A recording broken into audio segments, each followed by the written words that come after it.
USAA knows dynamic duos can save the day, like superheroes and sidekicks or auto and home insurance. With USAA, you can bundle your auto and home and save up to 10%.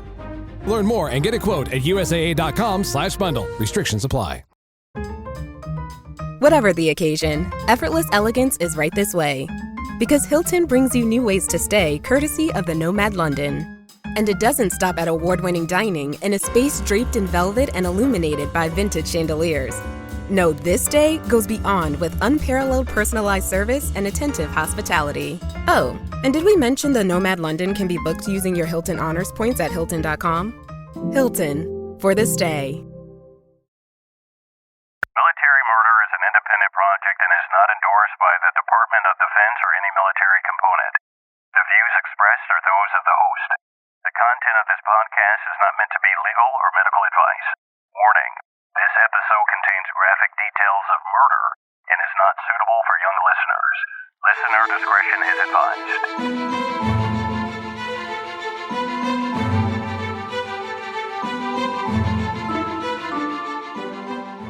Welcome back, True Crime Army. I am your host, Margot, and this is Military Murder, a show where I discuss cases involving military members and veterans. But don't worry, you don't have to know anything about the military to listen, I promise. You just have to be a true crime enthusiast, and if that's you, welcome home. Hi, everyone. Today's episode is going to be different from most of my other episodes. Today, I will not be giving you a murder story. I realized that recently I have covered cases where the perpetrator was clearly suffering from some form of mental health issue. After I tell many of these stories, we're often left with more questions than answers, like why did this happen? And guess what? Today, you will hear an amazing conversation I had with two forensic psychologists.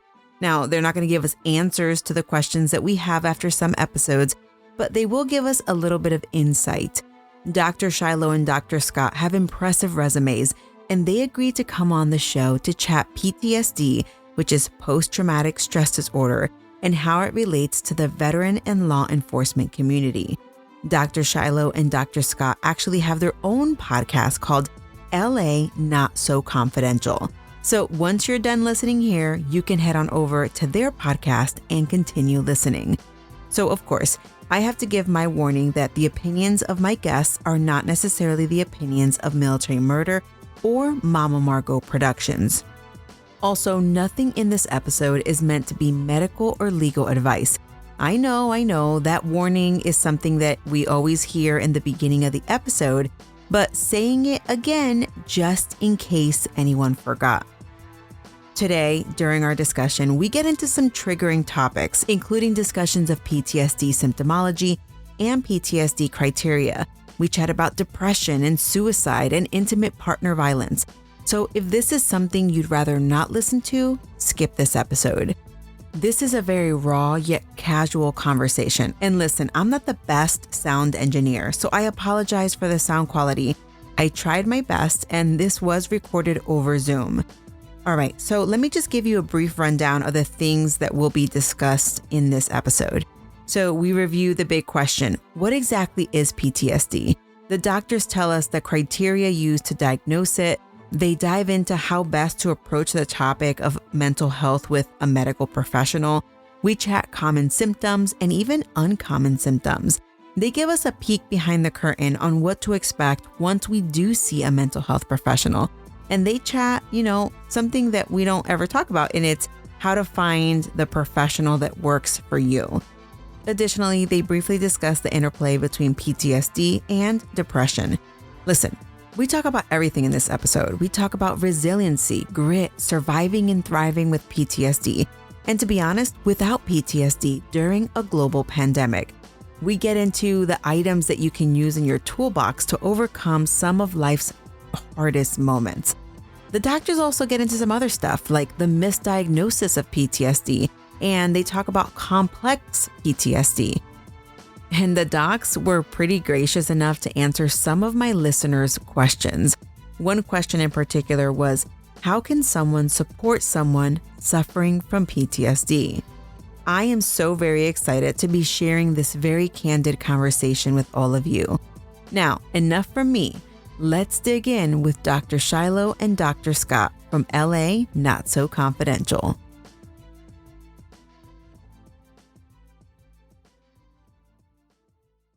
I just want to welcome LA Not So Confidential, Dr. Shiloh and Dr. Scott. So I'm going to give them an opportunity to introduce themselves and kind of tell us a little bit about their background. So Dr. Shiloh, why don't you start? Okay. Thank you, Margot. We're happy to be here. I am one half of the podcast LA Not So Confidential that I do with my absolute best friend in the whole world. And we are both forensic psychologists in Los Angeles.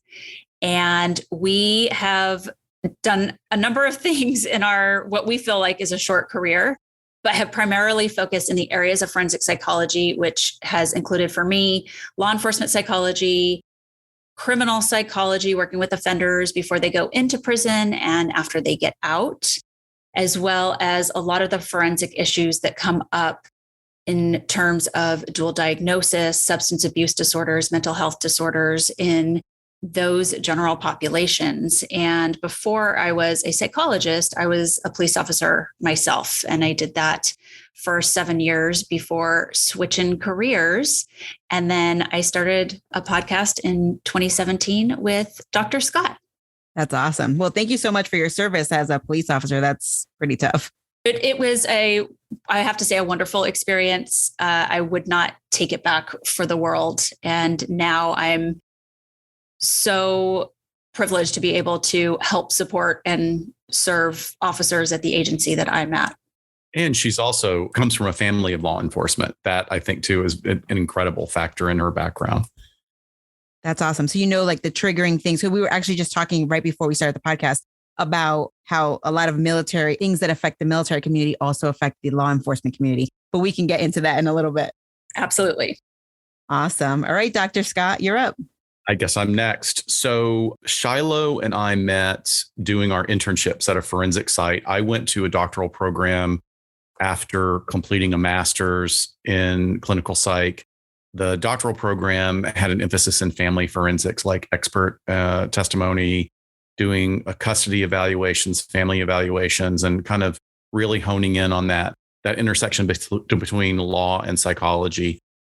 Previous to that, I had been working in entertainment for 2 decades. I had been a performer from a smaller town in Alabama, moved out to Los Angeles, had a good run as a performer, and then moved into agency work. And then I was a casting director for a while, and then ended up doing post-production. I mean, and it's a wonderful, wonderful industry, very challenging. It's, as I often say, entertainment is a harsh mistress, because there's only a small percentage that really make tons of money to have a quality lifestyle in a retirement.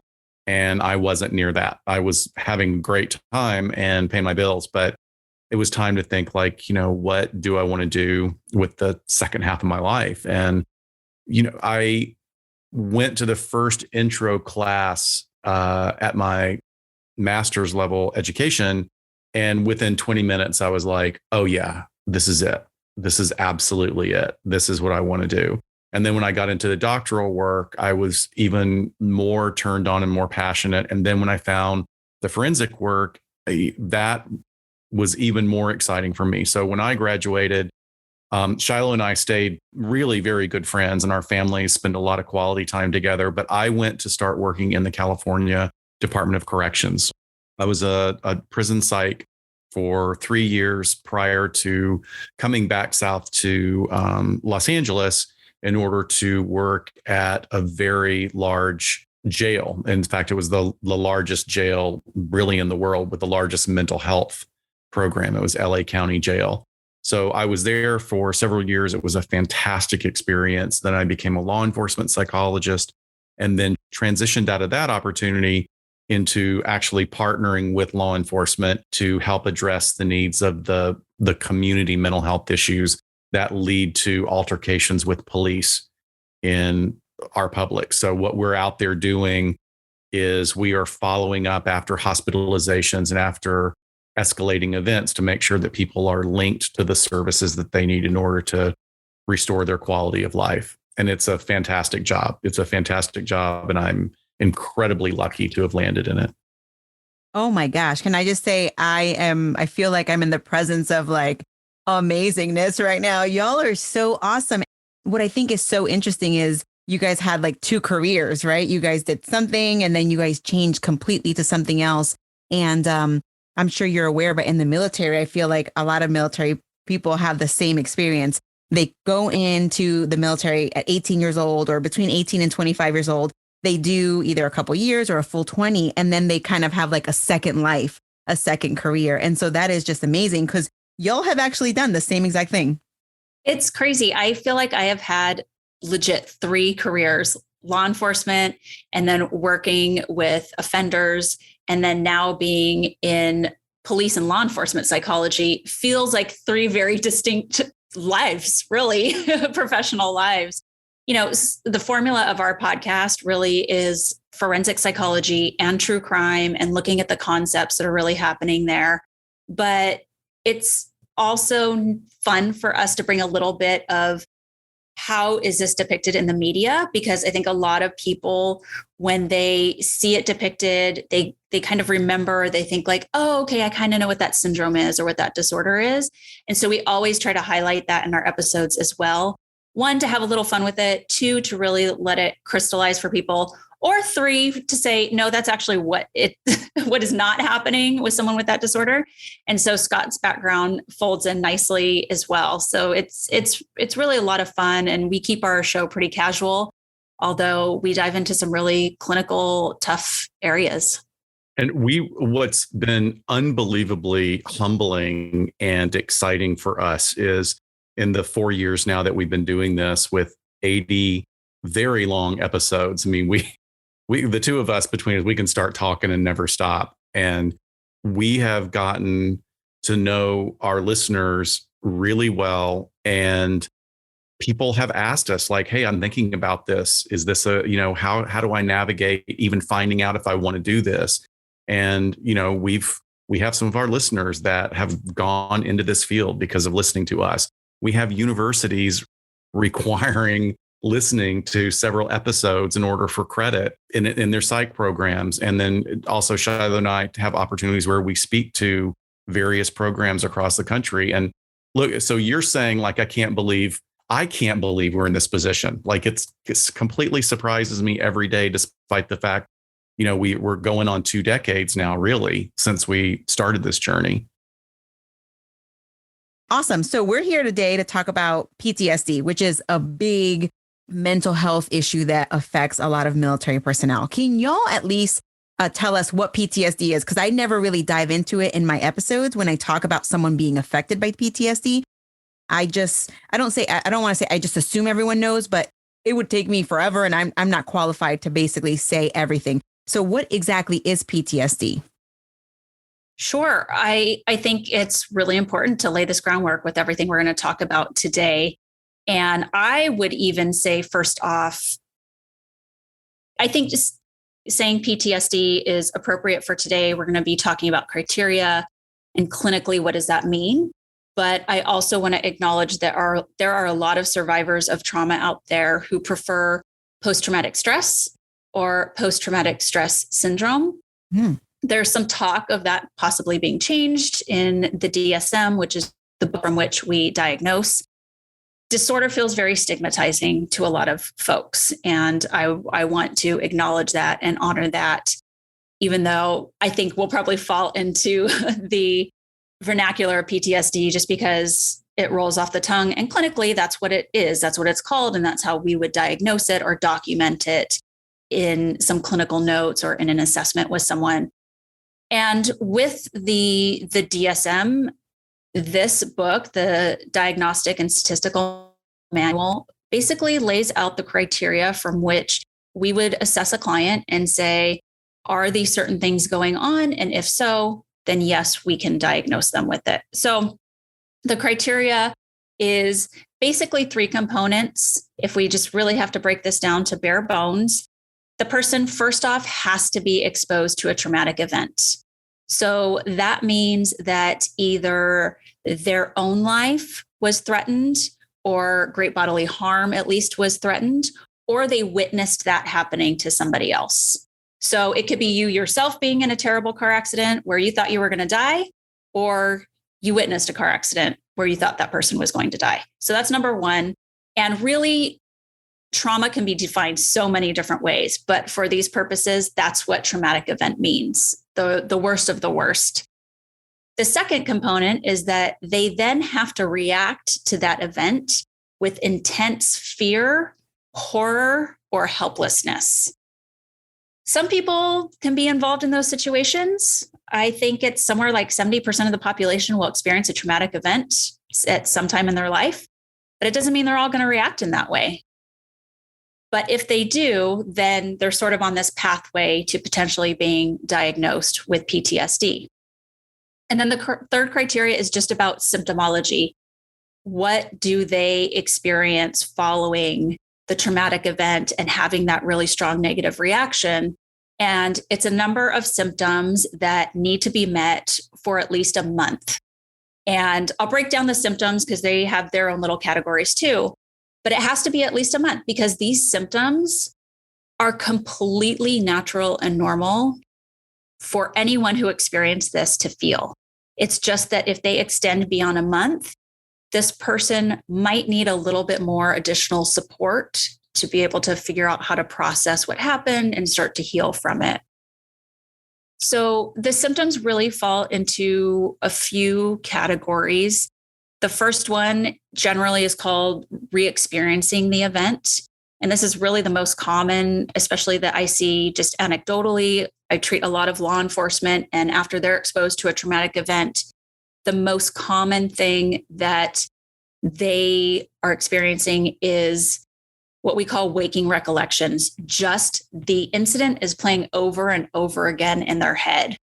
Now, sometimes they want to sort of analyze it, like, what could I have done better? What went wrong? How can I learn from this? But I mean, like, you are not trying to think about it at all anymore, and it is still just popping up, playing over and over in your mind.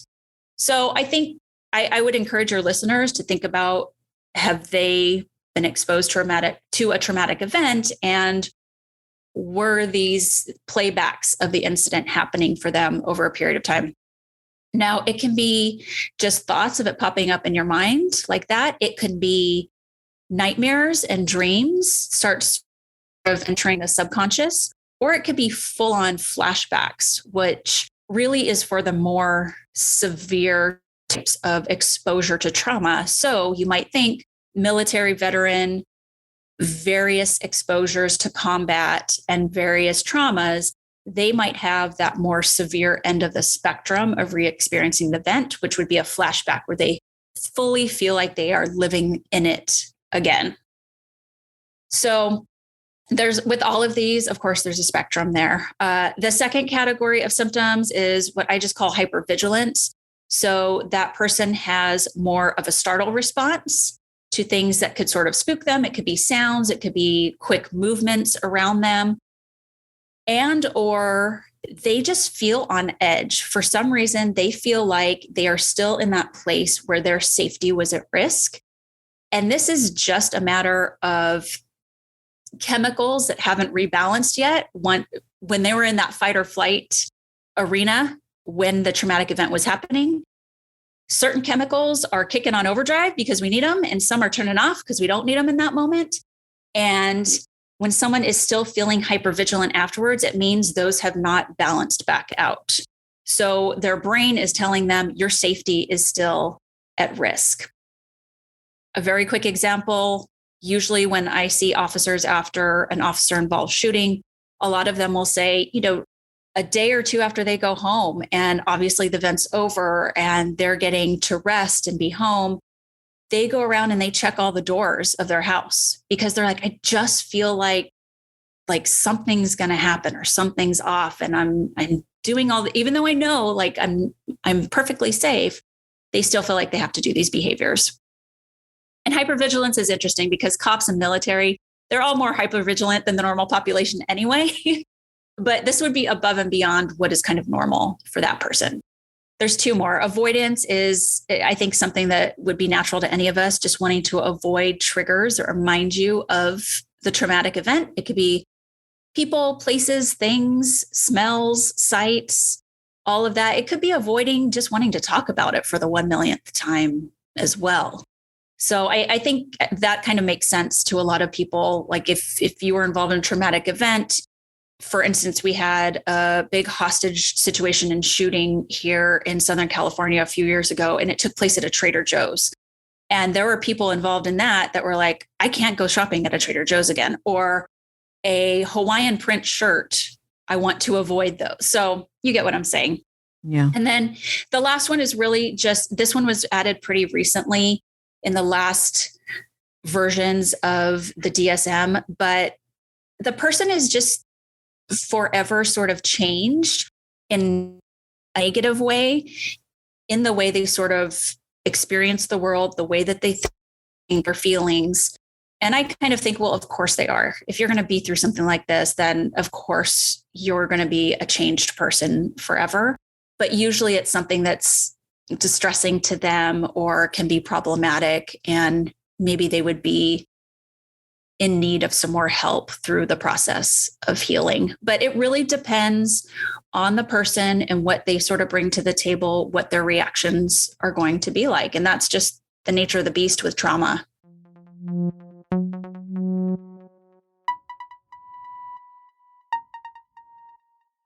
Summer's here, and you can now get almost anything you need for your sunny days delivered with Uber Eats. What do we mean by almost? Well, you can't get a well-groomed lawn delivered, but you can get a chicken parmesan delivered. A cabana? That's a no. But a banana? That's a yes. A nice tan? Sorry, nope. But a box fan? Happily, yes. A day of sunshine? No. A box of fine wines? Yes. Uber Eats can definitely get you that. Get almost anything delivered with Uber Eats. Order now. Alcohol in select markets. Product availability may vary by region. See app for details. Ryan Reynolds here from Mint Mobile with a message for everyone paying big wireless way too much. Please, for the love of everything good in this world, stop. With Mint, you can get premium wireless for just $15 a month. Of course, if you enjoy overpaying, no judgments, but that's weird. Okay, one judgment. Anyway, give it a try at mintmobile.com/switch. Upfront payment of $45 for 3-month plan, equivalent to $15 per month required. Intro rate first 3 months only, then full price plan options available. Taxes and fees extra. See full terms at mintmobile.com. So I have a question with regards to someone who may be experiencing some of these symptoms, maybe not all of them, but maybe some of them. Usually, you start off going to your regular doctor, right? You go, when you hurt your finger or you hurt your toe, you go to the doctor and then they kind of diagnose you that way. How does someone who has PTSD, what's the general way that they would be diagnosed? Like, what do they have to say to their doctor, which is kind of weird because this could be for even just depression or whatever. You go to the doctor and they're like, how are you? You're like, I'm fine. But how do you get past that I'm fine to really say, listen, I'm not fine, but it's really hard to put into words because every time you want to say something, you just want to cry. Like, can you explain that? Because I can imagine that that's what a lot of my listeners may experience. I think it's important. That's a great question. Thank you. And it's really important to realize that there are two main points I want to make here. One is that we have a terrible stigma about mental health issues in this country. And we, look, the brain is responsible for all sorts of processes that go on in our body, things that happen that we don't even know about. And that's one of the things that happens in PTSD is that you literally rewire the brain from a traumatic precipitating event. And when that happens, you feel out of control for any number of these combinations of symptoms that Shiloh was talking about. So as humans, we freaking hate being out of control, right? You get a splinter in your finger, it's no big deal. You pull it out. If you cut your hand, it's not really a big deal because you're going to stitch it up. You're going to take some antibiotics, put a bandage on it, and it's going to be fine. But when it comes to our mind and our emotions, all bets are off the table because we have a lot of shame about not being in control. And what's going to make it even worse is that we're talking about male populations within rigid hierarchical structures such as law enforcement and military. These guys have it even worse because admitting something's wrong is going to be really difficult for them. That's why by the time they actually do go to a professional, a doctor, to talk about it, they're probably in really bad shape. because they've been putting it off for a very long time. And going back to what Shiloh was talking about, those symptoms aren't going by this time to have built up to have really impaired the quality of life for the individual. Yeah. Does that make sense? Yes.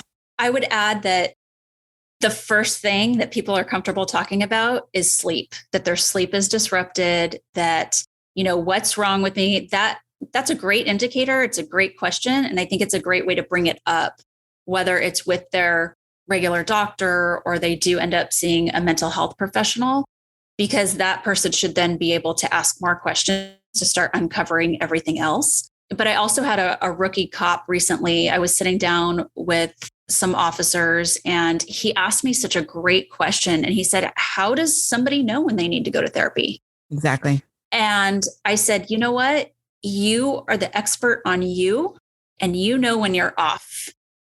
You know when the normal things that you're doing that normally work and help aren't working anymore.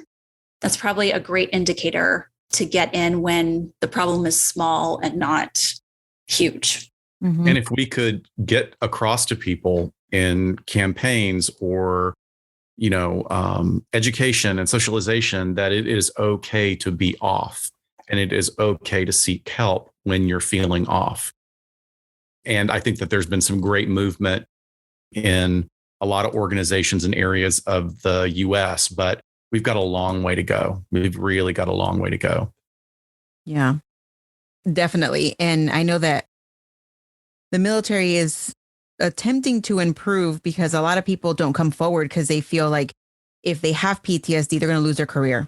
They're not going to be able to carry a weapon. And they just basically get stuck on this. Oh, they're going to take my gun away. That's like the biggest thing I hear all the time. They're going to take my gun away. And it's like, okay, we got to talk through that. And the military is doing a better job at not right away, being like, oh, you got PTSD, we got to get you out. And instead trying to help people get past it. I think one of the biggest fears is not knowing what's going to happen when you go. So you go to your doctor, because that's the way in the military, you kind of normally go to your regular doctor and tell them, and then they will say, hey, you got to go see mental health. Or some people can go straight to mental health. But a lot of people don't go because they don't know what to expect. I know you guys can't speak for everyone, but what should someone who's maybe having these feelings expect at a few meetings with a mental health professional? That it's a conversation. That's what I tell people. It is just a conversation. I do have a couch in my office, but I don't make people lay down on it. It's just to be comfortable and spread out.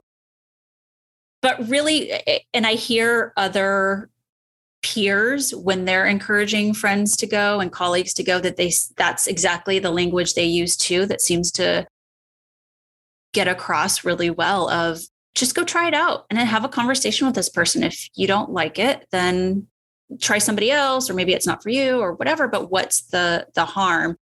I think for that very first session, it's tough because you're trying to build rapport with the individual, but they're really telling you like what the problem is. You're trying to understand it as the therapist.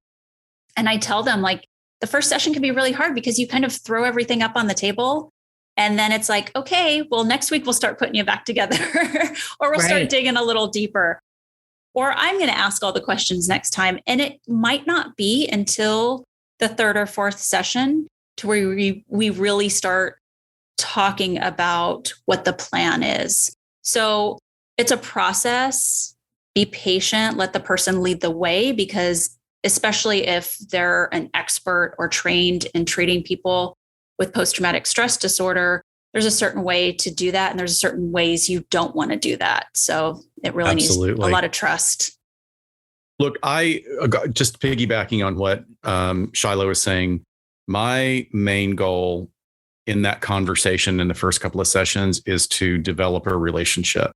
And what my goal, my personal goal, how I approach my clinical work is to make sure that I am not coming at my client with this position of superiority, and that I'm meeting them where they are. I want to meet you where you are. I work from what's called a narrative orientation, where I am not the expert in your life. You are the expert in your life. I do have some expertise. I have a bunch of letters after my name, and I have a bunch of tricks that actually work and I have techniques that actually work, and I've got some education that might help you define what's going on for you a little bit better. But I don't know what makes you tick. I don't know what's important to you. I don't know what scares you. And you get to share that with me on your own schedule. I'm not going to go digging around with a pickaxe trying to get at it. And I think that that's actually what, to pat myself on the back, I think that that makes my work successful in many ways that other clinicians don't. There are some I've worked with clinicians that are very like, plop the client down in a chair and pull out their clipboard with 60 questions of a rubric that are designed like a decision tree to get you to what the diagnosis is. Mm-hmm. And by doing that, I feel like that's dehumanizing to the person sitting across from me. And I don't want to do that. So I actually put out that I was going to be interviewing you all today on my Facebook page, on the Military Murder Facebook page. And someone asked a really good question. This question is by Sonia. It says, on average, how many therapists does someone go through before they find the one?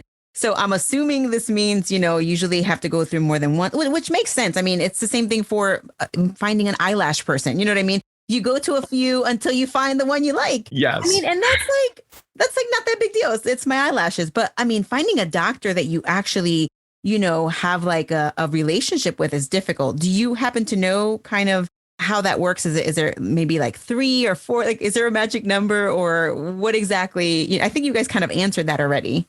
That's a good question. I don't know if I've ever heard the number. Have you, Scott? I've never heard the number, but I do approach it specifically like this. When people find me, I have a very small private practice on beside doing the podcast and doing my day work with law enforcement. But I'm always doing this. Like, people come to me or they find my website, or they find me through Psychology Today, and they'll call and make an appointment. And I'll usually do like 20 minutes of a free phone call or FaceTime video just to like let them know a little bit who I am. And I always say, I want you to shop. I am not the perfect therapist for everybody. Mm-hmm. If you're looking for somebody that's going to sit and nod their head for 6 months, that's not me, because I want an active back and forth conversation. I want you to be in the position to say, Scott, shut up. Let me get a word in edgewise, because I want that kind of collaborative feeling with my clients. And that doesn't work for everybody.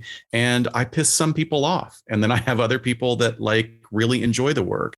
I do think that it is important that at some point in your work with someone, if they always think you're the best and the greatest, and they don't get frustrated or irritated with something you say, then you're not doing your job as a therapist, because our job really is to create that safe relationship, hold the boundaries, hold that paradigm, so that we can then move in and say, okay, let's talk about some tough stuff now. Mm-hmm. So that they can be pissed off at me, but they know I'm not going anywhere. They can storm out of the room, but they're going to be back the next week because they know they can trust me.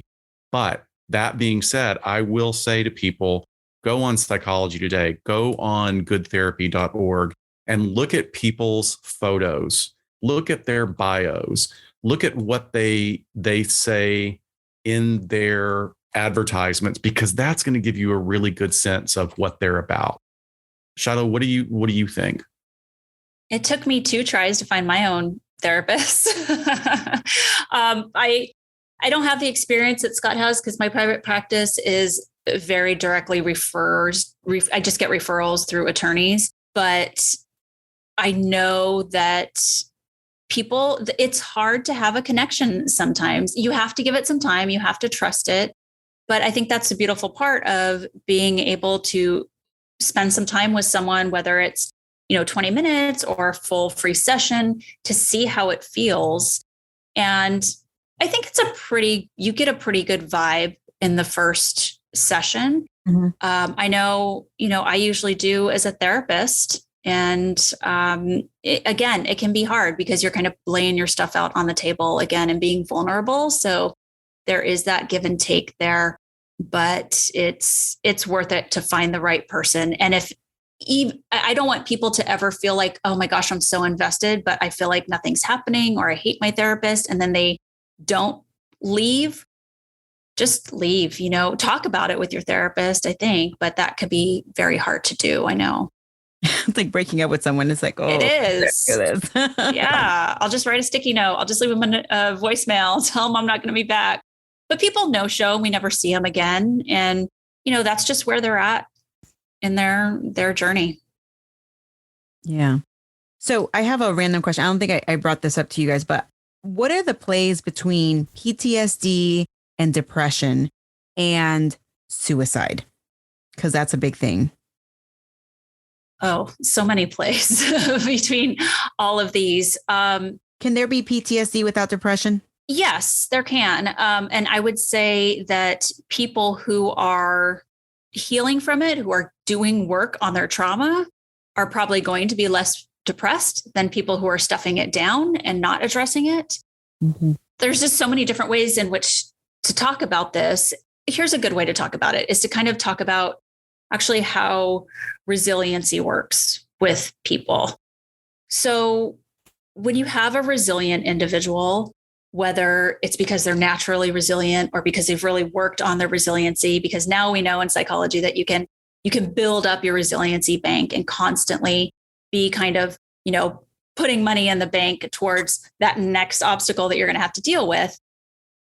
But a resilient person generally has a few different components in their life that makes them able to go through a really tough time, possibly even a traumatic time, in which they bounce back quicker and they are not completely debilitated from it. Like they come out of it better than maybe someone who isn't resilient. Mm-hmm. And the components those people have in place are usually great support systems, social support systems, and they actually use the social support system when they need them.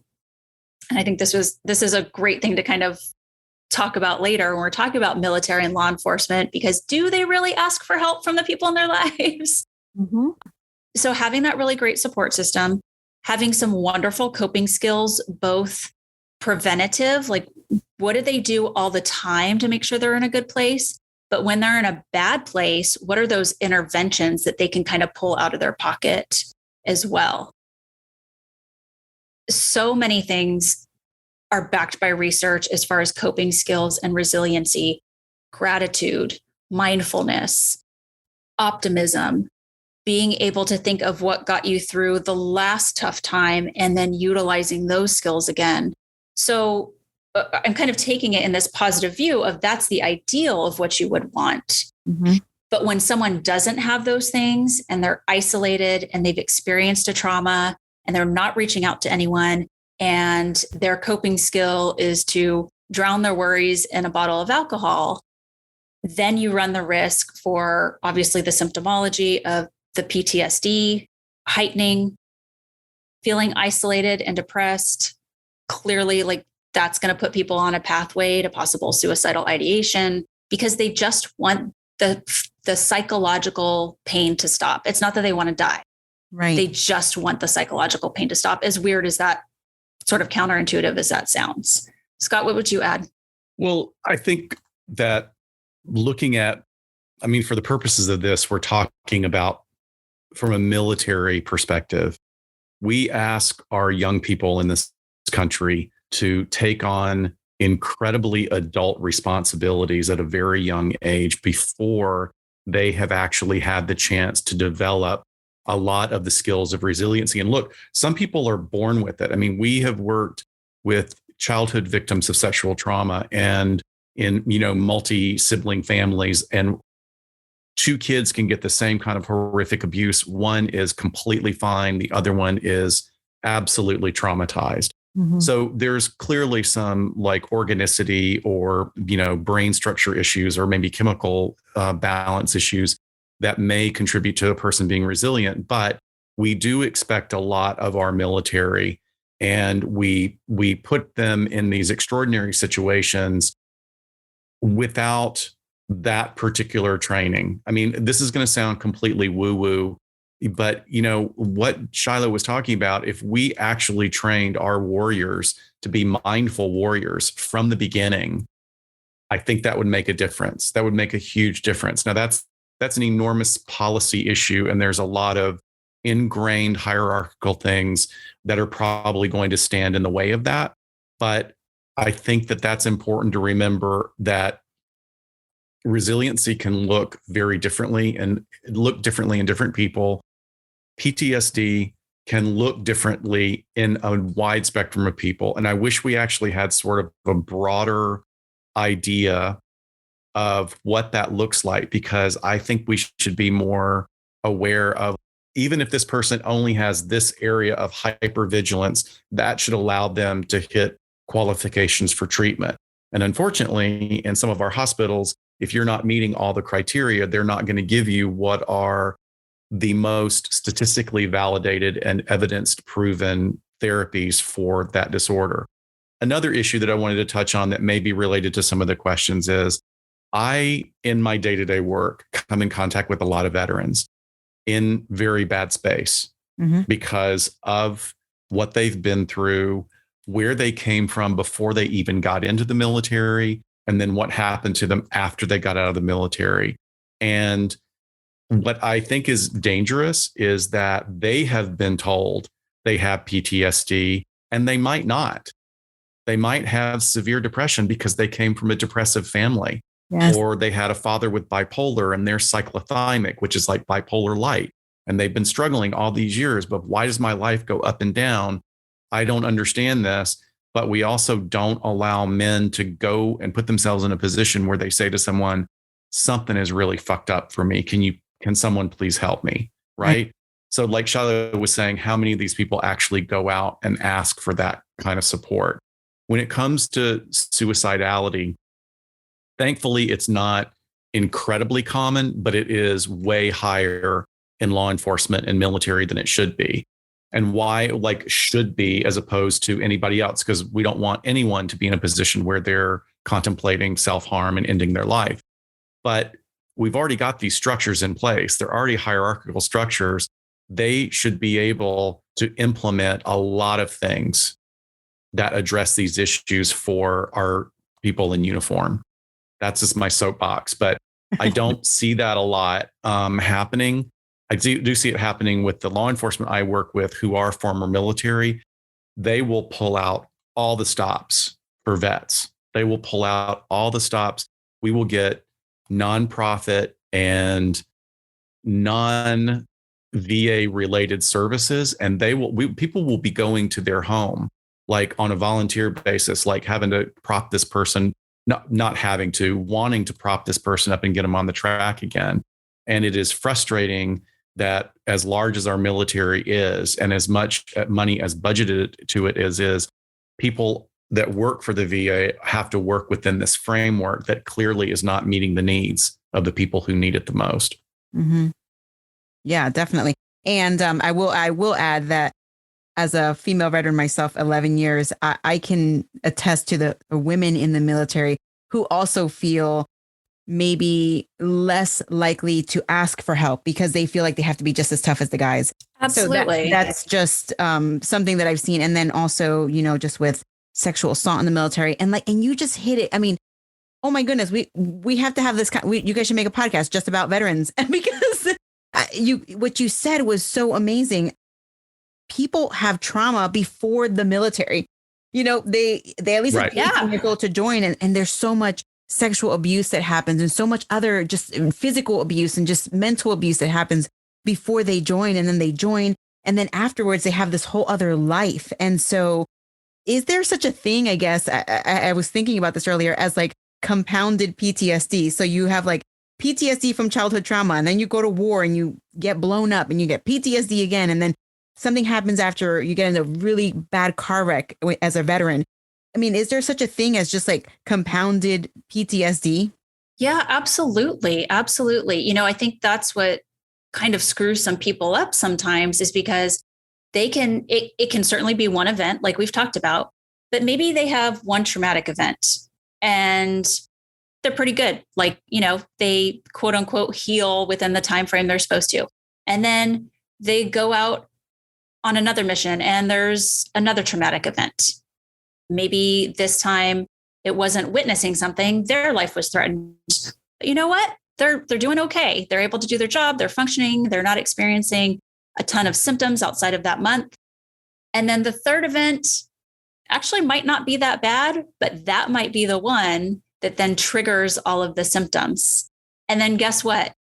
They don't get a chance to heal from it. We're going to send them back out and just keep exposing them to trauma. So it absolutely can be cumulative over a career, over a small span of time, depending on, if it's a combat deployment or what have you. And it can be the one that just feels like the straw that broke the camel's back, like maybe a light one, but it's on top of this mound of stuff. And I love that you're bringing up possibly even stuff previous to the military, just their own background. Mm-hmm. So we even have a name for it. It's called complex PTSD. And so there's a modifier, CPTSD. And one of the places that we have the most research from that is looking at military members of color who have come from backgrounds where they have experienced extreme racism or marginalization. And then they're supposed to come into this military structure that is supposed to be about like, we are all becoming soldiers. We are leaving behind a lot of what we were, and we are forging out of a crucible a new identity as warriors. Mm-hmm. And within that, we're going to give each other respect and support. But the truth is that doesn't happen all the time. And that can add a really toxic layer of cake to that PTSD. Oh my goodness. So this kind of is a segue to what we had talked earlier. All my cases, I feel like a lot of my cases, I would say a majority of them, we have perpetrators and victims where they have suffered from PTSD or depression or whatever. My most recent cases that I have talked about basically have to deal with people who, one, I think had diagnosed PTSD and one had like undiagnosed PTSD, but I'm pretty sure this guy had complex PTSD. I know that, ethically, y'all can't speak to the actual cases or the people, but one of the questions that I have and a lot of my listeners have is, from this complex PTSD or even just a one-time a PTSD event that then caused them to have PTSD, can you guys speak a little bit about what's the breaking point where someone might, and I'm not saying that they will, because there's so many people who live day in and day out with PTSD and do not commit heinous crimes. But we do have, my podcast shows, we do have some cases where they have a breaking point and they just snap.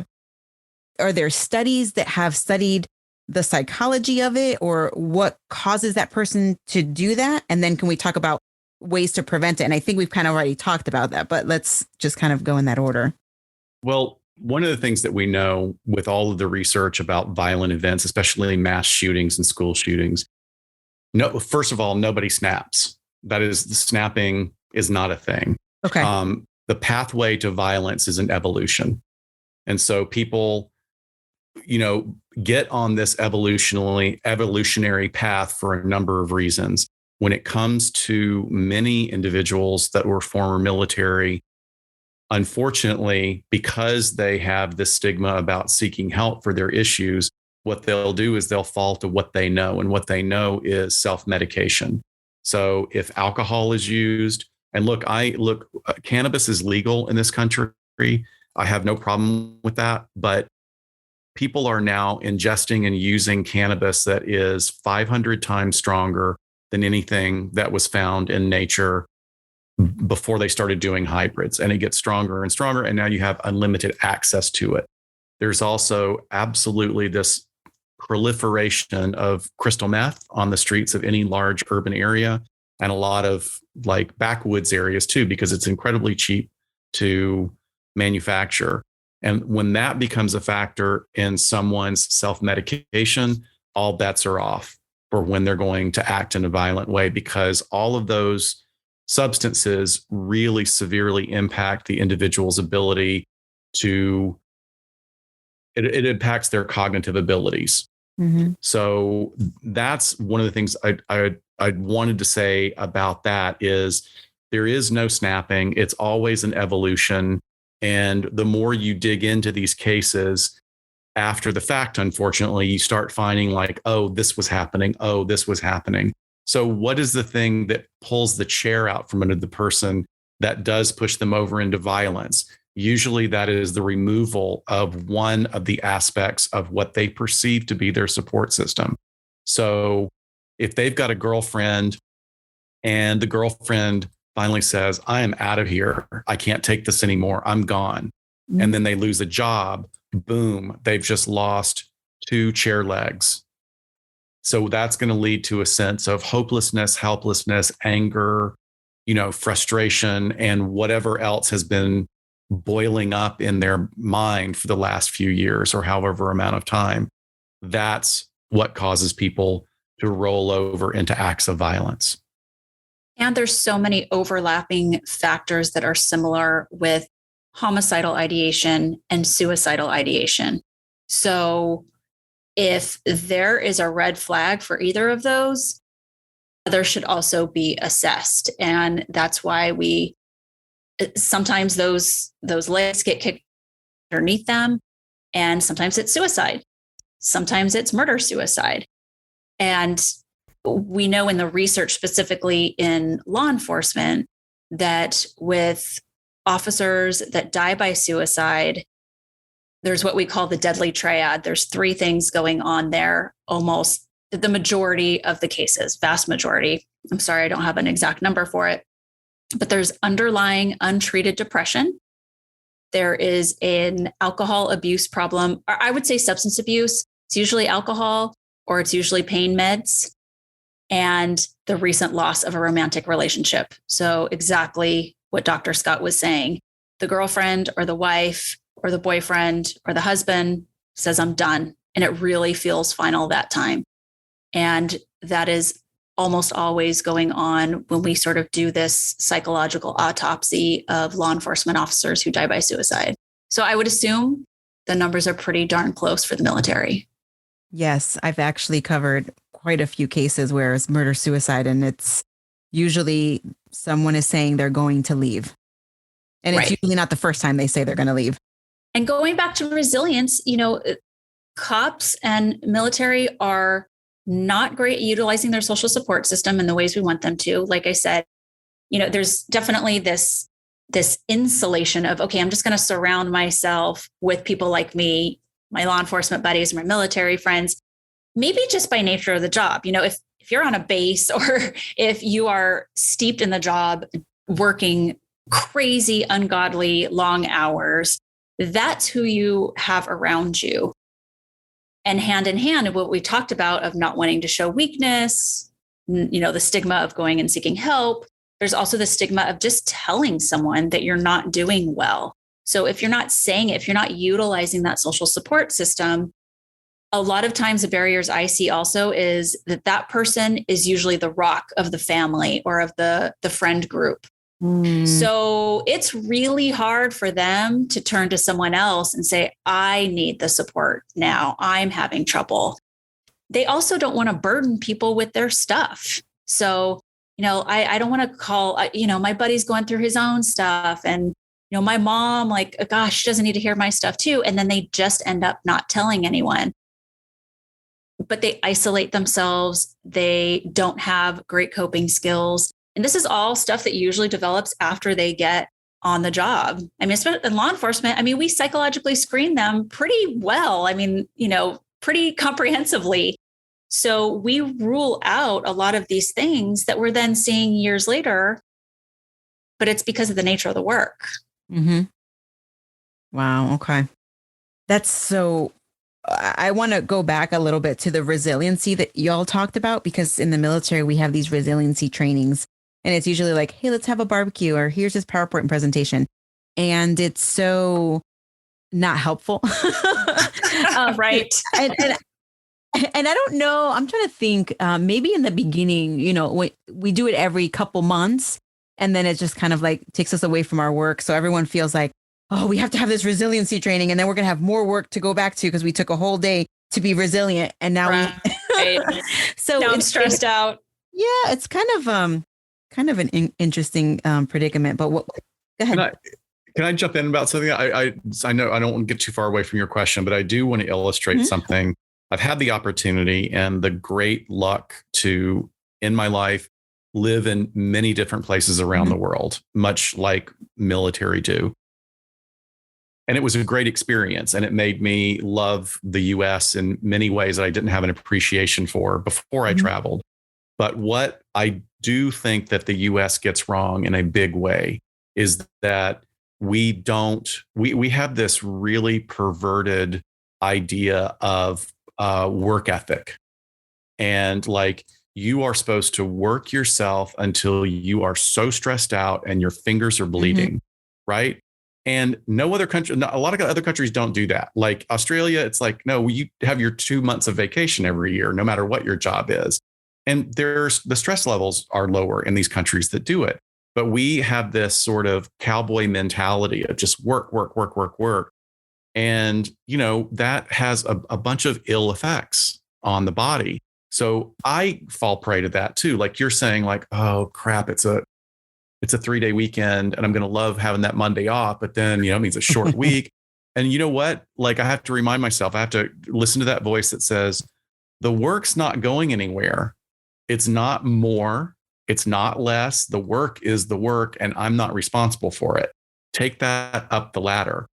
But I had to be taught to think that way when I had a supervisor one time that said, you're a great worker, you're going to burn out and have a heart attack. Like I really need you to pull back a little bit and learn to take care of yourself. So this is a psychologist saying this to another psychologist. And it was really valuable for me to hear that. It was really valuable. Now, the other thing I wanted to talk about in those resiliency trainings, whoever does them for you, the way to make those really helpful is to not make them scary. So it's not like, okay, we're going to do role play of you opening up to someone. It doesn't have to be real, but you're going to role play it. Well, that's fucking frightening. Nobody wants to do that. I mean, it really is. Nobody wants to do that. But if you make it playful about like, hey, so we're not going to talk about the things that are on the 10-point scale of driving you crazy. Let's talk about what a number 3 is. Who's willing to share a number 3 in the group today? And somebody might say, oh, I keep forgetting to replace the battery in my car fob. And I feel like an idiot. That's a 3 for me. If you start out in a place that's safe, that people realize they can talk about it, then you can start experimenting with going to like a 4.5 or maybe even a 6. And now let's have some barbecue. Everybody relax. Now we've just taught people that there's a way to have these difficult conversations that's not going to be embarrassing or frightening to us. And I think that another part of it is that military and law enforcement, and most adults, actually, I shouldn't even say it for those particular fields, but people don't really develop an emotional vocabulary. Remember the Pixar movie In and Out, where they have like the emotions in the girl's head? It's a great movie. And as clinicians, we really love it. But one of the things that happens is when somebody says, I'm so angry, and I'm like, well, what kind of anger are you? Like, what is the anger? They're like, I don't know, I'm just angry. And then I pull out my trusty feeling wheel. I even have pillowcases in my office that are color feeling wheels. I'm like, here's your anger pie chart. I'm frustrated. That's it. That's what I'm feeling right now. I'm so frustrated because blah, blah, blah, blah, blah. Or I'm irritated, or I'm scared, and I'm this kind of scared. If we could lay a groundwork for people to understand those things better, I think we could open a dialogue up about what's really eating at us and get to those core issues. I want one of those pillows. Will you get me one for Christmas? I was just saying.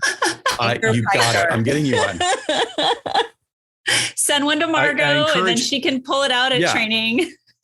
And you guys, I encourage anybody listening, just Google feeling wheel and you'll get some great ones that come up. And they are awesome for when you're having those difficult conversations with your significant other. Oh man. This is going to be good for my kids because I have a 3-year-old and a 5-year-old, and man, and I'm like, why are you so mad? I made you what you wanted to eat. There's an awesome set of cards that are all about feelings that are for kids that are like flashcards, but they have little drawings and they're really specific type feelings like that. I buy those for people all the time as baby shower gifts. You have to send me the link. I will, because they're so great. It's like, here, let your little boy start learning how to name feelings now. It'll pay off one day. That is awesome. Oh my goodness. Okay. So y'all just hit on basically a support system, talking about support system. And actually one of my listeners had a question. Let me find it. Okay, here it is. what does someone's partner who has PTSD, how can they be supportive? Oh, that is a wonderful question. This is going to sound so like meta or Inception, but communication is always going to be important. But for that partner to ask the person with PTSD, how can I support you today? How can I support you right now? Instead of like, what can I do? What do you need? Just opening up the question like that, because that can mean a million things, right? That could mean I need an extra 5 minutes today before we get the family out of the house, or I need to not go today. The person can really start to articulate what they need. And that can be super helpful, honestly, in any kind of like couples therapy and communication skill building.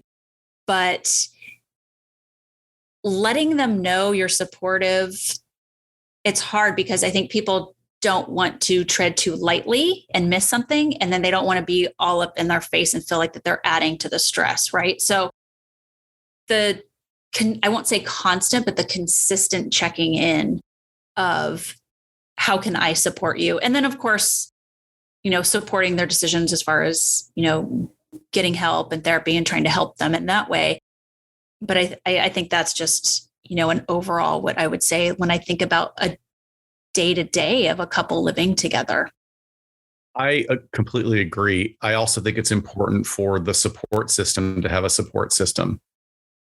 This is not your burden to carry alone. And first and foremost, get education, because sometimes your shit can get triggered by your partner's shit. And that becomes a big problem.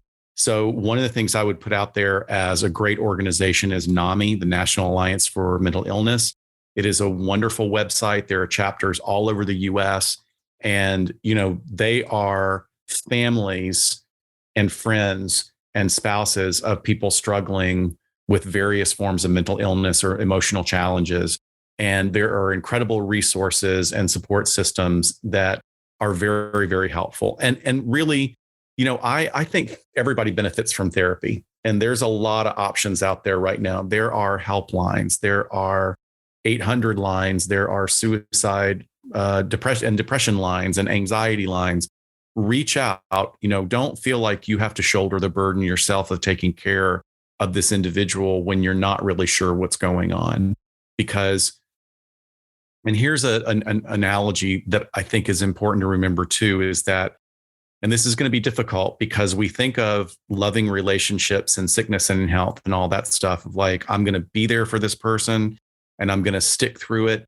And you know what? Sometimes it may not be possible to stick through it. And I'm talking about the most severe cases. And I've seen a lot of really severe cases.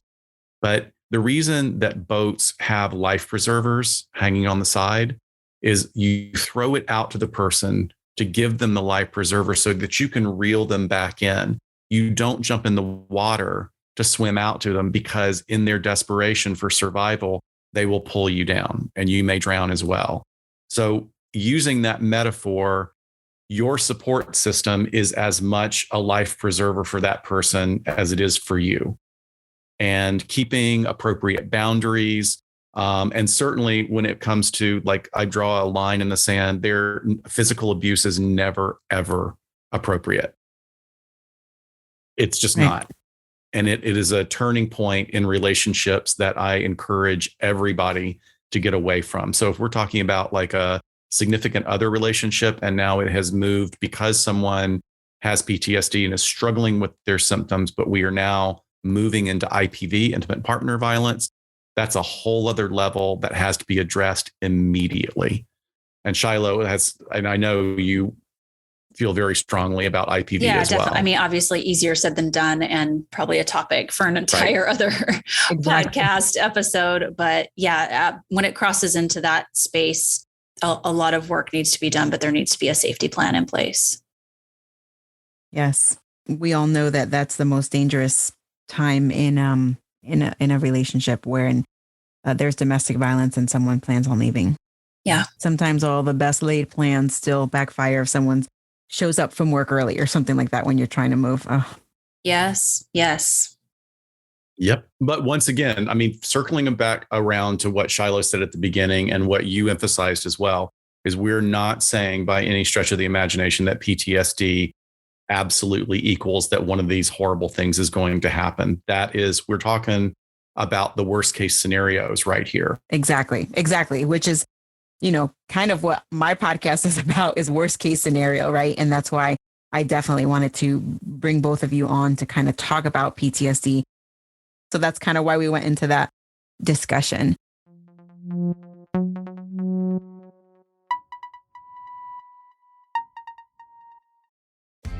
Are your business expenses playing hide and seek? With Uber for Business, the small spends that slip through the cracks, like rides and meals, go right where you need them. Because it integrates with leading expense platforms, you can say goodbye to surprise costs, missing dollars, or chasing receipts. Everything's track downable. Uber for Business. Make small steps that make a big impact.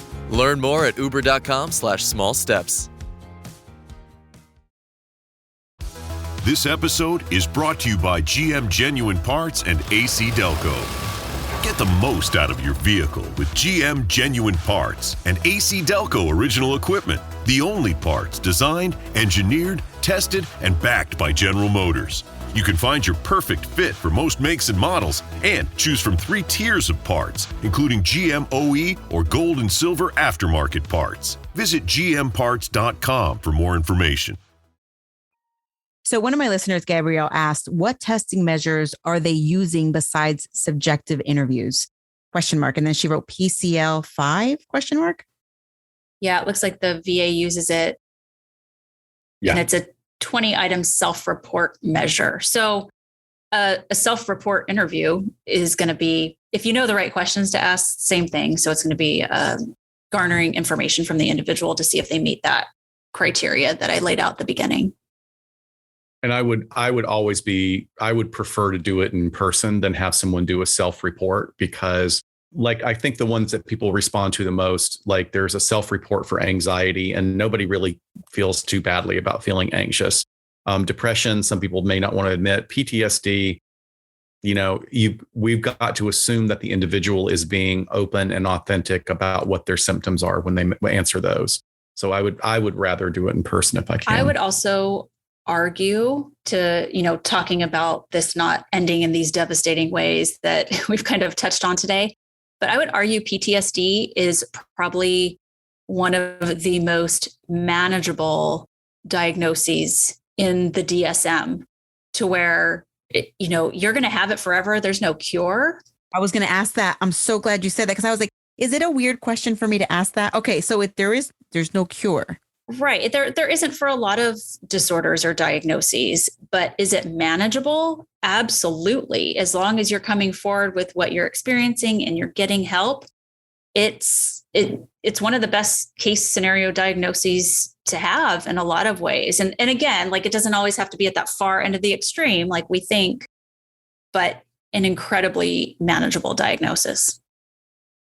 There's a great meme that's going around about grief and about how do you get through grief? And when people say, does it hurt? Is it going to hurt like this all the time? And they use the image of a little box with a button on one wall, and there's an enormous ball in there, and you are that ball.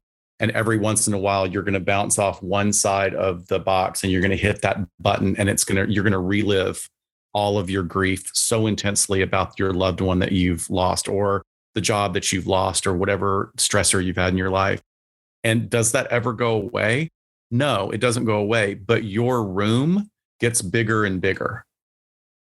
So the box is really big, and there's a lot less likelihood of you slamming into that button again.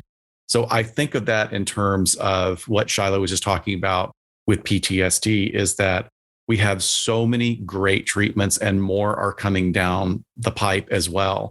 We've got chemical therapies that are on the cutting edge of dealing with resetting the brain. And we've got sort of cognitive treatments and stuff that uses neurofeedback and EMDR and brain spotting. They all have efficacy. We just have to get people to do them so that they build up resiliency, start rewiring the brain in the way that it needs to be rewired, so that when they get triggered by hearing an auto backfire on the road outside their house, they don't immediately go to that fear place.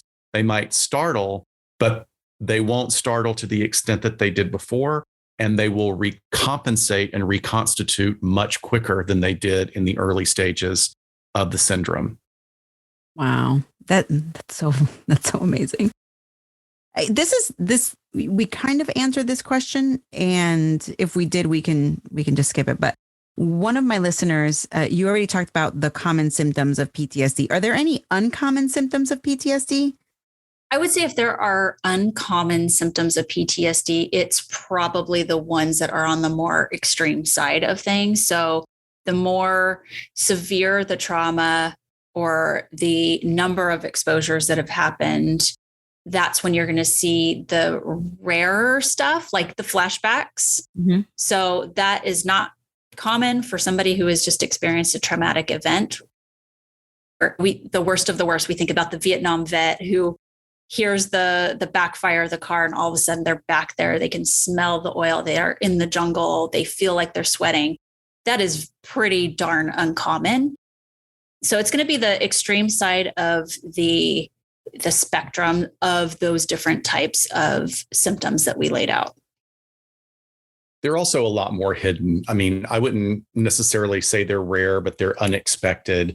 There are things like developing tinnitus when you don't really have any hearing loss, ringing in the ears, and a lot of things. Remember that when people are scared, our body has, I mean, we're all feral animals on a very primitive level. And one of the things that our bodies will do is when we're scared, all of the blood goes to our viscera. It goes to the center of our body, and it comes out of our sort of extended limbs, our fingers, our hands, and even our head to an extent. And that's to keep you safe in case you've been cut. So that means you won't bleed out as much. But there are all these other things that happen because of that. If you're constantly in a state where you're hypervigilant and you're getting triggered over and over and over again, your poor little adrenal glands sitting on top of your kidneys are just squeezing adrenaline and cortisol into your system. So what does that cause? That causes weight gain, fatigue, coldness in the hands and extremities. You can have poor circulation. There's a whole spectrum of stuff that happens medically that rarely even gets talked about with PTSD. Oh, there's another one. Here's a weird one. Your skin scars more easily because you're so hypervigilant all the time that you're not getting enough fluid circulating through your body to clean out all the scar tissue. So you will have more of a tendency to welt up and have more prominent scars after wounding. That's How crazy. weird is that? I hadn't heard of that one. I saw a lot of survivors of the Las Vegas Mandalay Bay mass shooting. And so many of them were reporting this symptom that was happening right afterwards. And obviously this isn't PTSD because it wasn't a month down the road, but they were like, my God, I was so thirsty. Like I was just, and person after person would talk about being thirsty, and they thought it was the weirdest thing. And they're like, it is so, like, this probably means nothing. I don't even know why I'm saying this out loud. And then we would go over this sheet that I hand out at the end of the day or the end of the session, talking about all the things they might feel, because sometimes reactions are delayed. Maybe they don't feel it. And they're like, oh my gosh, it's on your list, doc. Look, thirst when you're in a stressful situation or a traumatic event. And so there's little weird random things like that. But I think it goes back to what we said before. You know what is off with you. So whatever your normal is, or whatever, is sticking out to you as something that's off, it could be completely like this weird random thing. Don't feel weird bringing it up. And I always, whenever I do a critical incident debriefing, I go through my stuff, kind of educate them on what they might feel or what they've already experienced. And then I say, like, is there anything else that I didn't cover that you want to kind of ask me? Like, hey, is this normal? Or this kind of weird things going on? Because everyone has their own little quirks.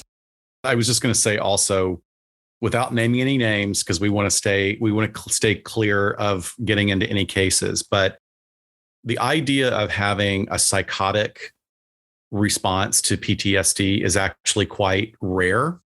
And psychosis is a condition that occurs in individuals where they experience the world in a radically different way from people who are neuronormative or non-symptomatic. So they may hear things that are not there. They may see things that are not there. They may feel things on their body that are not there. And they may experience what we call delusions, which are false beliefs. So there is some indication that 30 to 40% of people may experience some of these things, but overall, like the vast majority of that 30 to 40% are auditory hallucinations. That's a very, very common one, probably because of exposure to loud noises. I mean, that's one of the theories. But psychosis, like having really fixed delusional beliefs, is actually pretty rare, unless there is a substance induced into that person's chemistry that is likely to cause delusions. And anything that's in the amphetamine family is very likely to cause delusions in people. And Scott, can you clarify that percentage? You said 30 to 40% of people with PTSD have psychosis? Among combat veterans with PTSD, 30 to 40% report auditory or visual hallucinations and delusions, but I could not get the research to drill down into what those delusions are and if they had pre-existing delusions before all of this happened. Like some people believing in some real crazy shit out there these days. I mean, we've all witnessed it. Like it's nuts out there. What's some of the crazy stuff people are believing. So PTSD has a chance of causing something like that. My personal opinion, in the individuals I've worked with that do have delusory belief systems, they had it before they were in the military, the inkling or the predisposition towards that type of thinking. Right. And how likely are they to actually reveal that before trying to get into the military? Right. Interesting. Wow. I learned a lot this whole session. We're not done yet, but this is the second part of her question. And this is Robin. She asked, how do you properly go about forming a healthy relationship with PTSD? It's going to depend on the individual. Absolutely. A healthy relationship, like I said, it's going to be there forever. You need to start working on the management of it. So you need a professional to walk through that journey with you, because trying to fix it on your own is, there can be some substitutes. Like I have known people with PTSD, and the best quote unquote therapy was getting together and talking with the two other guys that were there who lived it and having their own, what they would call group therapy. But it's processing. They were processing it. They were there for each other. They were talking about, oh my God, do you stand there and water just spurts out of your eyes, but you're not really crying? Oh yeah, that happens to me too. Some really manly men of just like, what is going on with these symptoms of mine? So there can be things like that isn't necessarily professional mental health intervention. It's also going to depend on the severity of the post-traumatic stress disorder, right? Because there's all those interventions that Dr. Scott was naming that you might need that higher level of support and treatment. I remember a really famous speech that I got to hear that was made by Carrie Fisher, who passed away a couple of years ago. If most people are familiar with Carrie Fisher from the Star Wars movies, she also was a fixer in Hollywood where she would bump up scripts. So if a comedy was really just not hitting its marks, they would hire her to come in for a lot of money and write jokes. And she really struggled with bipolar and substance abuse for many years. And her speech talking about dealing with her ongoing bipolar disorder was fascinating to me, because the way she described it is she goes, you know what? Every once in a while, Fred comes to visit. And Fred is super fun for the first couple of days. Fred is the life of the party. Fred goes out and makes new friends. And then Fred fucks up my life. And Fred is a part of me. He's like, a member of the family. I'm never going to get rid of him, no matter what medications I take, but I can put some boundaries on him, and I can have a more healthy relationship with him than I would if I didn't address it, if I didn't get treatment, if I didn't take medications.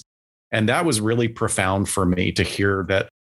As a young clinician, when I heard that, I thought that was so fascinating. And I've used it in my own work when people are just bogged down by depression or they're electrified by their anxiety.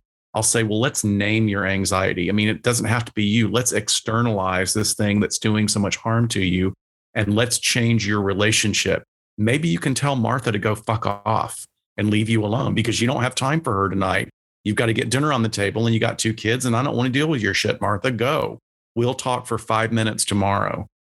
I mean, those kind of things actually are a real parallel to what can be done with syndromes such as PTSD. Can we name her Karen instead of Martha? Yes, I was going to say. Sounds like Karen.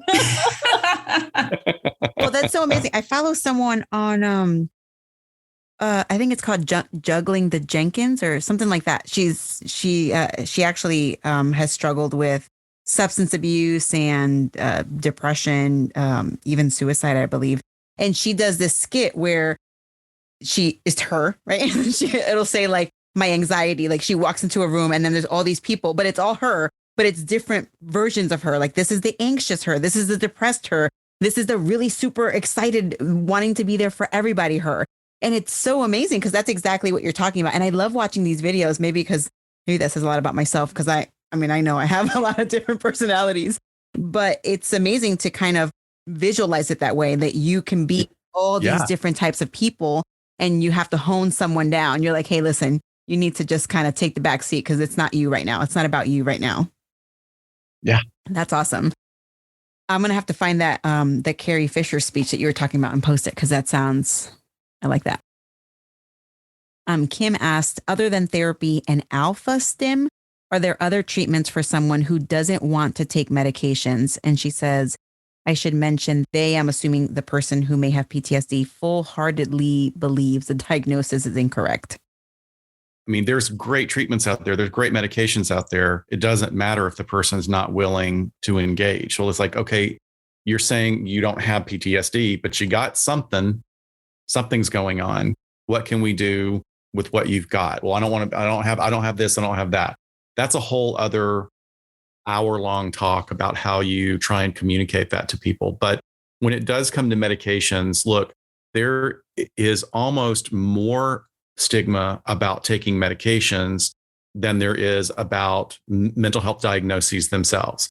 Because for one reason, and you can't get people to think of like, it's the same thing as spraying Bactine on your cut. That's going to help it heal. These medications are going to help your brain reconstitute. And yes, there are side effects, but no, it doesn't mean that you are weak because you're taking this. It doesn't mean that you're weak because when you put Neosporin on your abrasion, it doesn't. It means that you are using a tool to help you get better.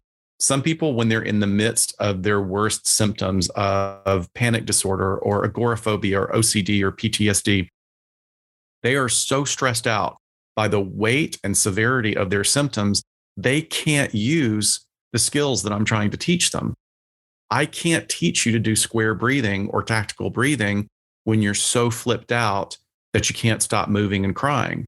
Sometimes we have to take the edge off and we've got to just stop shaming people for needing medication. The medication is a tool to reduce the symptoms enough to where we can get in there and do the pick and shovel work. But I do think that your questioner that is a very specific thing. There has to be, we have civil rights in this country. And unless you are profoundly mentally ill, gravely disabled, a danger to yourself, a danger to others, we can't just yank you off the street and jab a needle in your butt or force some pills down your throat. It doesn't work that way. So even when somebody is in their worst state, and I have such great compassion and concern for people who are suffering, but you got to give me something to work with.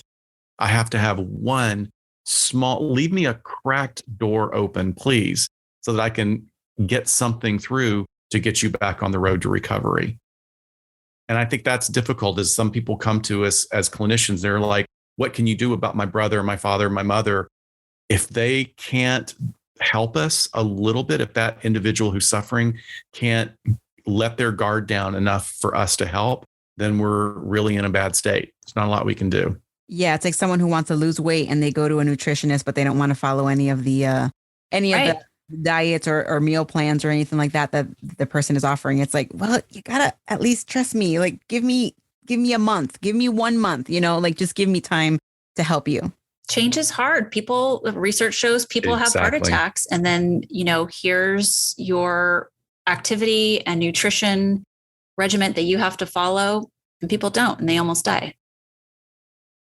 Is there anything else that you think that we can chat about PTSD or anything like that we've kind of haven't talked about that you may hear, questions that you may hear all the time?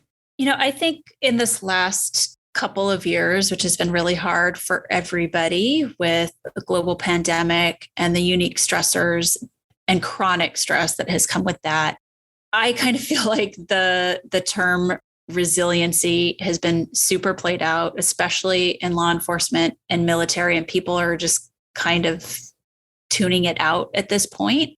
And so in the last year or so, I've really gravitated towards this concept of grit, or having a gritty mindset. And I probably just sort of repackaged this a little bit to be able to speak to my audiences, but I found that people are taking it in and hearing it with a fresh pair of ears. And it's really this idea of there's tough times. Nothing is going to come and rescue us from whatever the problem is, whether it's a global pandemic or whether it's whatever personal obstacle you're going through, that really the only way out is through it.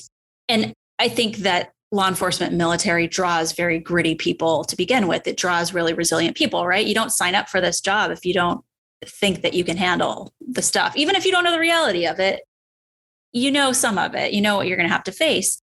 But grit is really two things. It's perseverance, but it's also the passion for whatever the situation is, whether it's the job, the meaning and purpose behind the job, or the environment that you're in.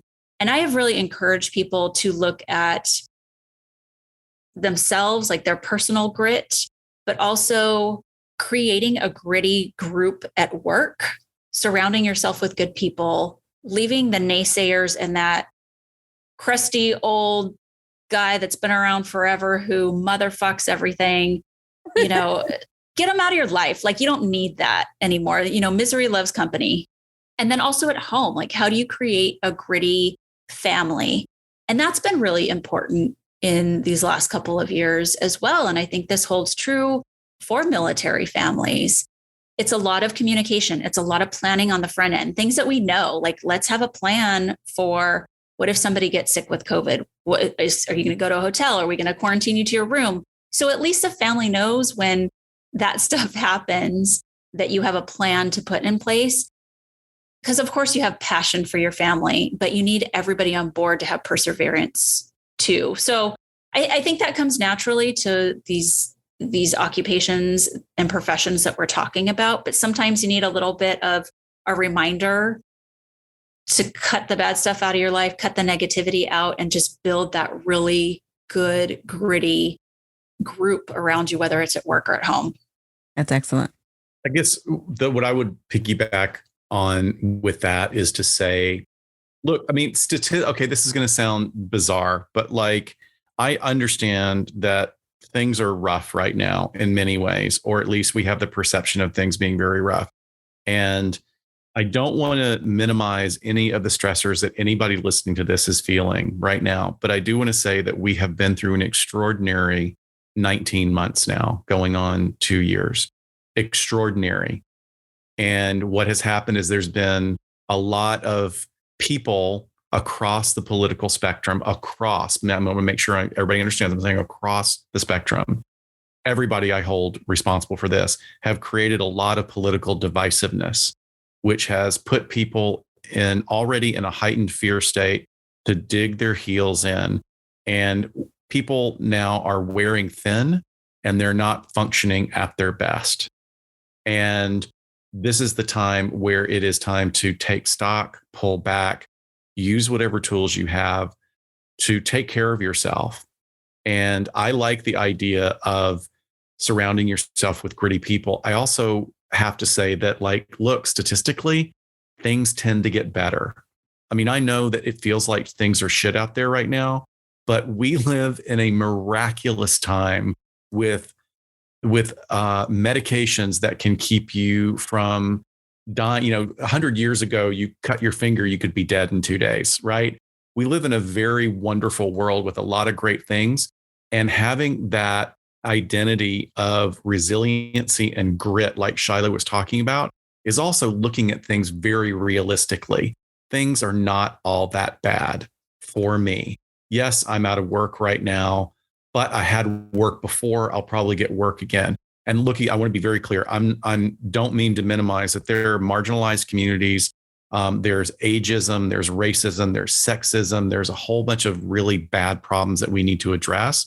But everything has been viewed through the lens of pandemic and COVID for us interpersonally for the past 18 months. And it's had an effect on everybody. I've been struggling with depression and anxiety. And I'm lucky. I've got an invisible toolbox right by my side that is full of tools I use all the time. Okay, I got to do my breathing. Did I get to the gym today?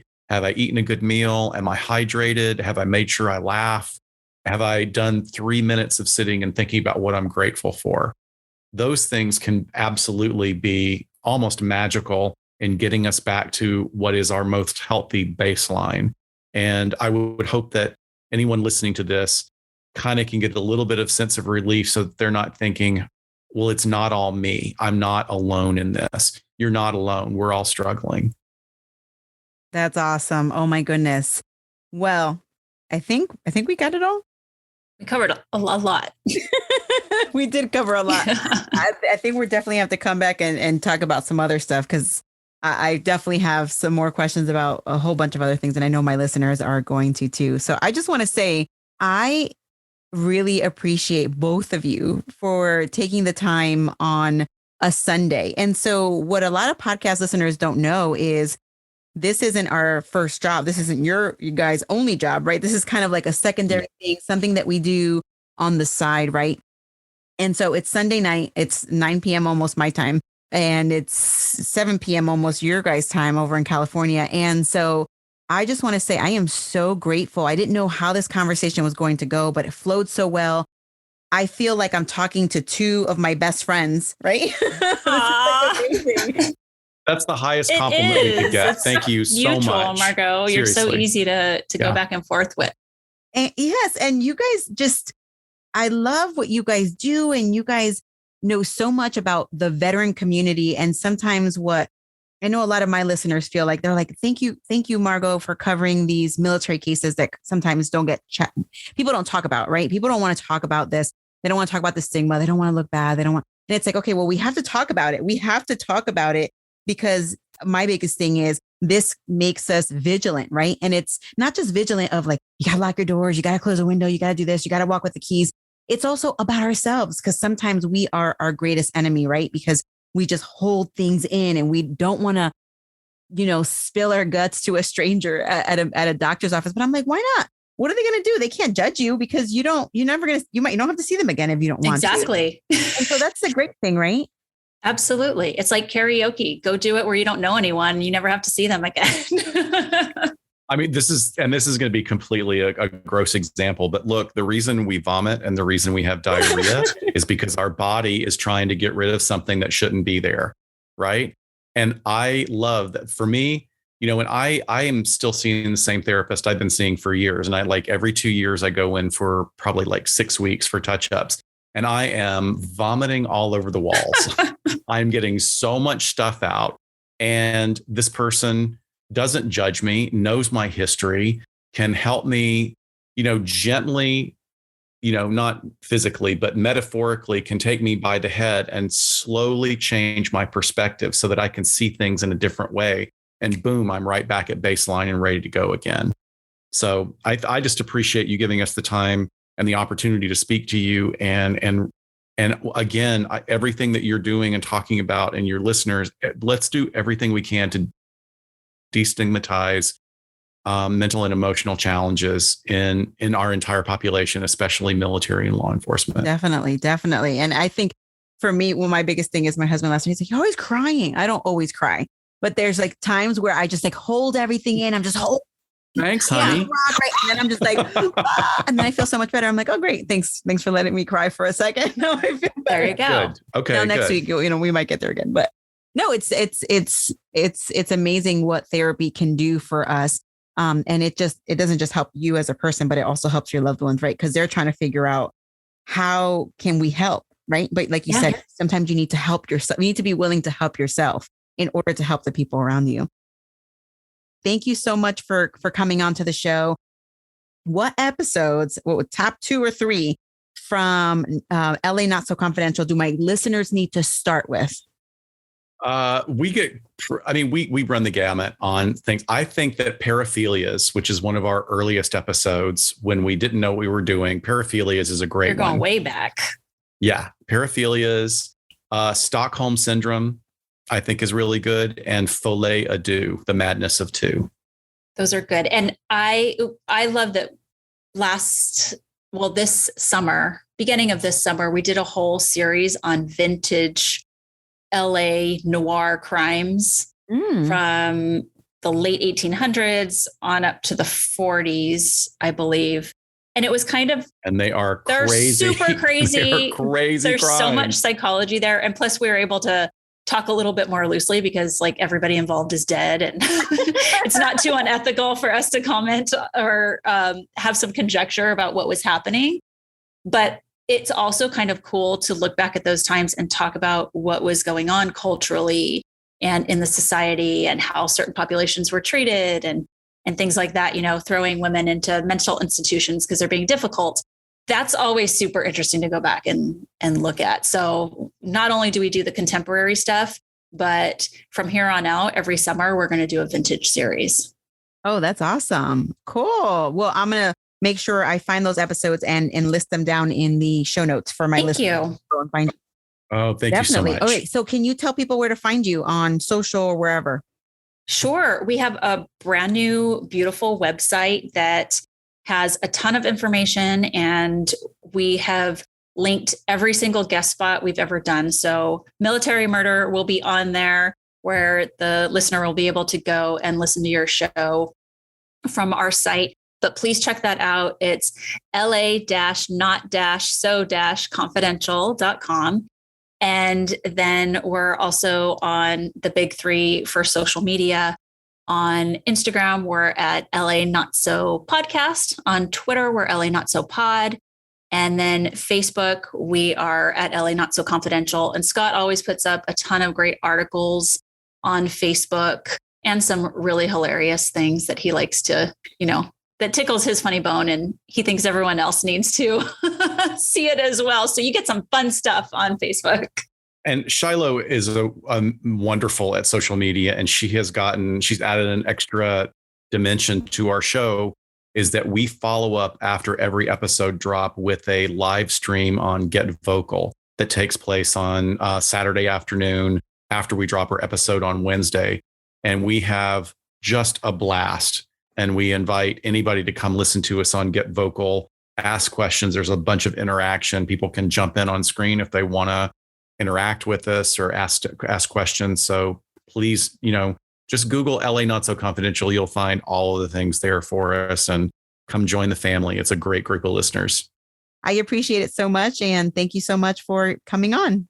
Thank you. Thank you so much. And I want to personally thank you and your husband for your service, and all of your listeners that are also former military personnel or veterans. From the bottom of our hearts, thank you so much. Thank you. Thank you.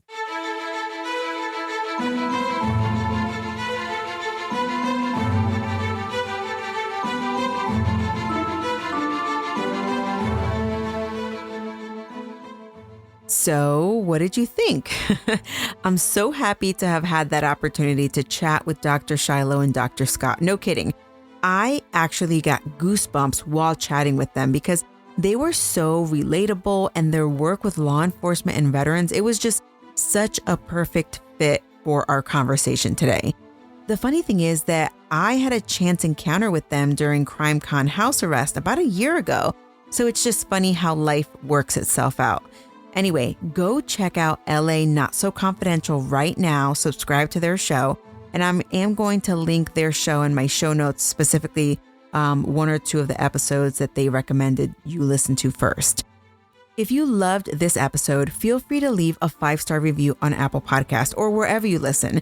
And be sure to go rate LA Not So Confidential as well. Just a few announcements. I am officially on TikTok, and I've been covering new and old cases on there. So make sure that you follow me at Military Margot on TikTok. You will hear snippets of cases that I may not immediately cover on the podcast, or I may never cover on the podcast. It's a good way to get your military murder fix midweek.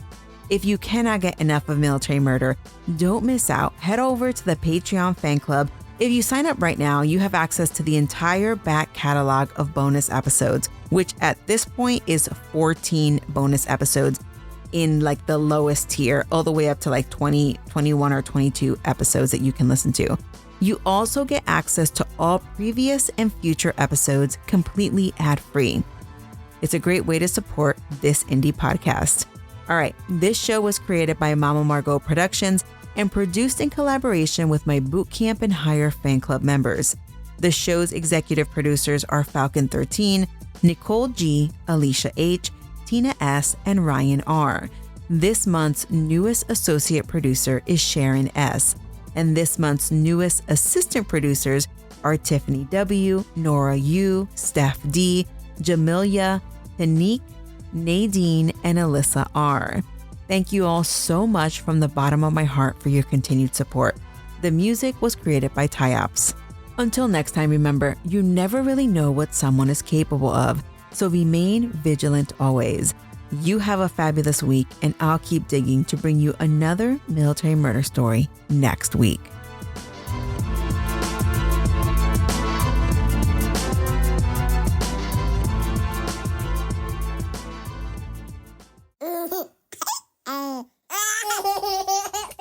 Shh, Mom's working on our podcast.